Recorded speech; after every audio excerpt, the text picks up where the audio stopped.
I'm Lily, and my name is Lily. So during my freshman year of high school, we have this new club called the Bike Club, where there was just one person. It was just me and these hipster adults who teaches at my school decided to form a bike club. And so I was like, oh, I want a bike, so I joined. And I spent the entire year during lunch breaks building my bike. We took a Bianchi mountain bike, stripped it down to the frame, put fixie wheels on it with the gears and everything, and bike ready to go. So last day of summer, I took that, and I was so excited to ride it, but the thing is, I live on a hill, and so I took it for a test ride, and since I made the bike, there was some problems with first of all, it was a fixed geared, so I put front brakes because I know for a fact that I couldn't handle, my footwork wasn't good, and I live on this giant hill, and I took it for a ride going up and down because it was a very never mind. So halfway down the hill, my chain comes off, and so that means I couldn't control the wheel at all. And so I was riding my bike, just going probably 30 miles an hour down a hill, and I didn't know how to brake. I couldn't jump off the bike because I was too short. My feet couldn't touch the ground, and I was so scared I was going to crash. And luckily, there was no one around since it is a residential neighborhood, and so I kind of just made sure I didn't fall off, and so I kind of swerved and steered up down a hill and then up another hill to slow down, and I went into this guy's driveway, which had a bush, so that cushioned my fall. And then right after I got off, I was like, I was so scared. I looked around and there was no one around that saw that happen, so I was like, thank God. And then after that, I never rode that bike again. It just sat on my front porch, and then eventually someone went and stole it. That's my story. Hello, my name is Elizabeth, and I'm going to tell you guys a story about a little mishap with the Muni police in San Francisco. Okay, so Muni is something that everybody uses basically on a daily basis. I use it on a daily basis, and since I'm 18, my Clipper card has expired, and I have to pay, I technically have to pay $2 because I'm an adult, but I pay 75 cents since I look young. So yeah. So I was coming back from Flax Art Store on Market Street with me and my boyfriend, and so we don't have any quarters, we spent all of our money on art supplies. And so we get on the F Market because we're going to go down to Pier 39, right? And we get on, and this really crazy guy, he's talking super loud, he's super obnoxious, he's singing, rapping extremely loud, and he talks to this old man with a dog, and he's like, oh my God, I like your dog, I love your dog so much. And the guy calls the guy with the dog the N-word, and then he sits next to us. And we're like, oh man, this crazy guy is gonna try to hurt us or something. But then we see the Muni police enter the bus, and you can notice them with a really bright vest, and it was like, whoa, we did not pay for Muni. We're about to get fined $200. No. But then the crazy guy who was talking really obnoxious, he freaks out, and he tries pushing the Muni police guy off the bus, and all suddenly 10 Muni police are waiting outside, and they all stop him and they try holding him down, and then that created the ultimate decoy for everybody who didn't pay on the bus to escape. And me and my boyfriend were like, go, go, go, we have to go. So we jump out of the bus, and we almost get hit by a car. And then we escape. So thank you for Crazy Dudes for taking one for the team and letting us not get a Muni ticket. Hello, my name is Judy Lee, and this is a story of how I almost got my car towed because of milk tea. Okay, so this was last weekend. So there's this new boba place that opened up in downtown San Francisco, and you may or may not know that parking downtown sucks. So I got really lucky, and I found a parking spot a block away.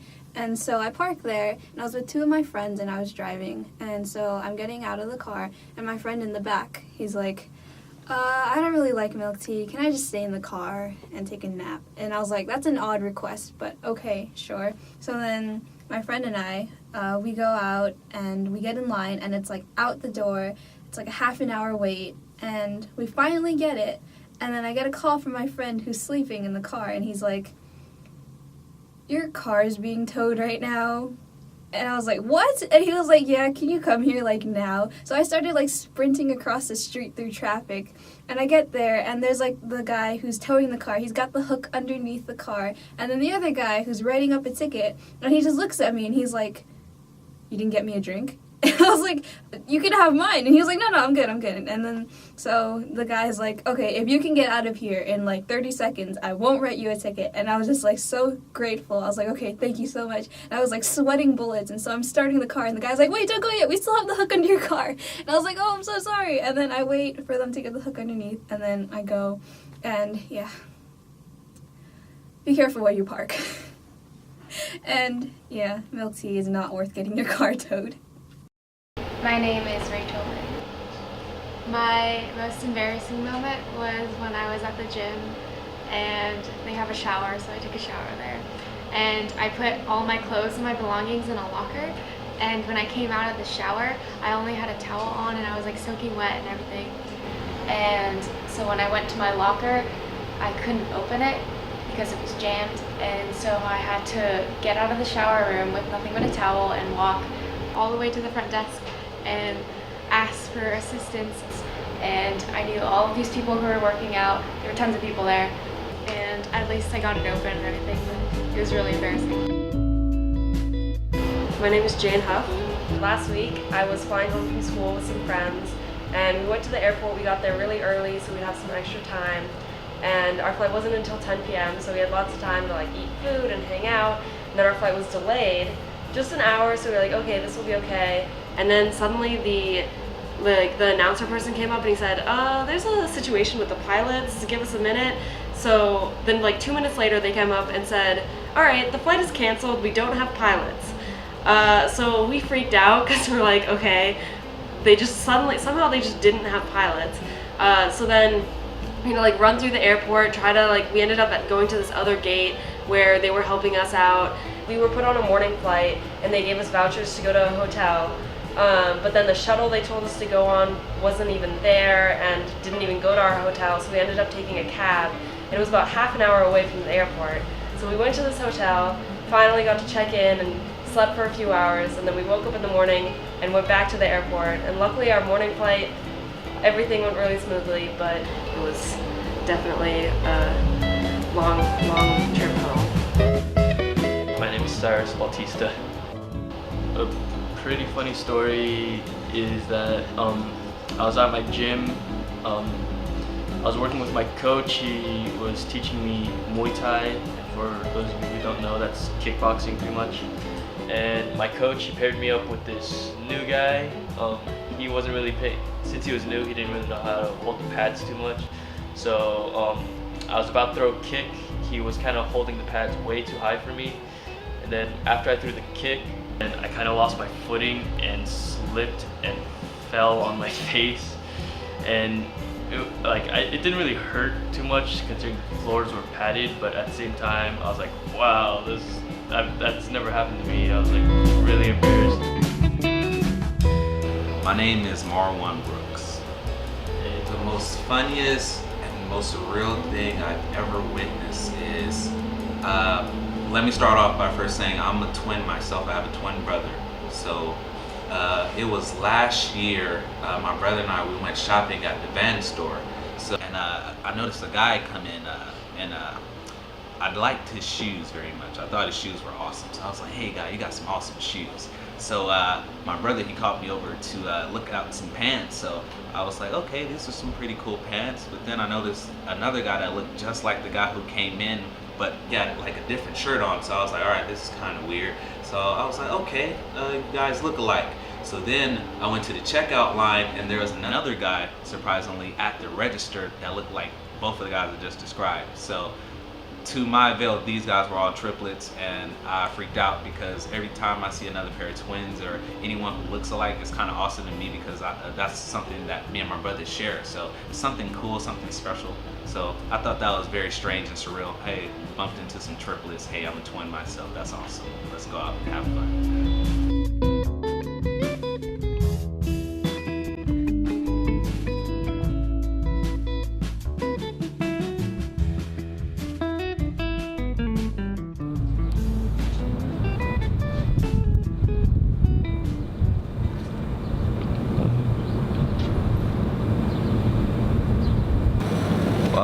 The most surrealist thing that's ever happened to me was I witnessed a house almost burning down.